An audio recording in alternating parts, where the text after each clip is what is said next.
before the three Swiss take the stage. Then the Super Constellation demonstration, the Swiss F-18, a Cap 232, and the Sukhoi 22 here from Poland. We'll have a couple of those. The BBY Catalina, again as we go back to World War II. Brendan O'Brien, and that is Luc Goossens, who's 49 years old, with about 1,200 hours flying from Belgium. His pit special, he is an intermediate level pilot, and he's doing some basic aerobatics for us right now. Ik heb hem eventjes moeten onderbreken natuurlijk, want natuurlijk gans het programma voor is, we gaan het wel zien. Ondertussen gaat onze aandacht hier recht boven ons stuurkolom, waar hij dus zijn rechterarm, dat is het gedeelte van de rechterarm, kan inleggen zodat hij toch het vliegtuig stabiel kan houden, terwijl hij met zijn linkerhand het toestel met of andere instrumenten bedient. He named the airplane after his daughter Indy. He has a couple of kids.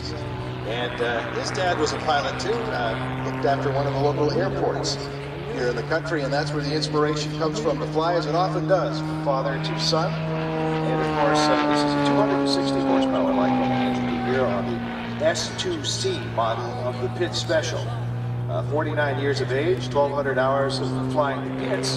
He's got more time in other aircraft as well. Civilian and an amateur, and proud of it, and likes to fly aerobatics, hoping that one day Belgium will put together a national team, but it's not an easy thing to do in the country because of the limited airspace and stuff, so to get the kind of time in, but he would really like to be a part of that team. Well, we do have an aeroformation team already, the Victor No, I mean an aerobatic team to represent in the World Championships. I got it. Inderdaad, ja, wel, ik heb er een beetje een programma geschreven, maar natuurlijk moeilijk om te volgen, maar ik ga natuurlijk ook u genieten van al deze capriolen, dus uiteindelijk een beetje een sideslip climb. Dan komt er, ja, wij noemen dat een beetje een tumble, gewoon over de neus te draaien. En dan weer speciaal, een negatieve recovery, dus op de rug. Dus negatieve G-kracht, het bloed wordt naar het hoofd gestuurd. En dan ook zelfs nog negatieve klim uitvoeren. Dus uiteindelijk het is een variatie van positieve en negatieve G's. Dus de Luc moet natuurlijk fysisch wel in orde zijn om deze krachten te kunnen ondergaan. Positive, they waffle, stay down. Negative, they start coming back up again. That's basically how that works. And we'll make incredible tolerance to the G's. As you see, impressively, he flies at that intermediate level again. And he is working his way down in aerobatics. This is the only disciplines I know of where you work your way down, not up, and they get closer and closer to the ground as they get more and more proficient.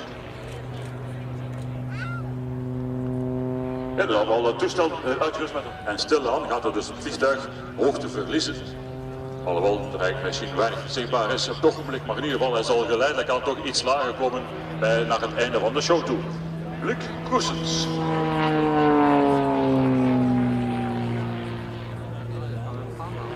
Proudly, during breakfast this morning, I had a chance to talk to him, Chris. He was talking, I said, have you been married? You've been around aviation, have you been married more than once? He's very proud of the fact that he's 28 years been together with his conjoint and two daughters, Luna and Indy, and of course again, Nicole. Een beetje ongewoon om uiteindelijk met de linkerhand te vliegen. Natuurlijk ondertussen met zijn 1200 uur ervaring op dit type heeft ze hem wel een beetje gewoon. Ondertussen mooi aan de linkerhand die kan je onderbroken wordt. Dus net met zijn linkerhand hij heeft moeten leren sturen, maar in ieder geval desalniettemin een mooi programma. En zoals mijn collega ook zegt, dus uiteindelijk vooral het overgaan van negatieve geest dan naar positieve geest, dat is uiteindelijk de moeilijkheidsgraad. Eens dat je negatief blijft en dan even rust neemt, maar natuurlijk deze mensen die nemen geen rust. Die gaan van negatieve geest naar positieve geest, terug naar negatief. Het is gewoon, zij moeten dus fysisch in orde zijn, natuurlijk ook natuurlijk het vliegtuig volledig onder controle hebben. We krijgen ondertussen nog de landing van Luc Goossens. En ik denk, wel, dit was de start en ik denk dat het al adembenemend was als eerste manoeuvre van onze vliegshow. Makes it look easy, doesn't he? And that's lots of hours, as we pointed out.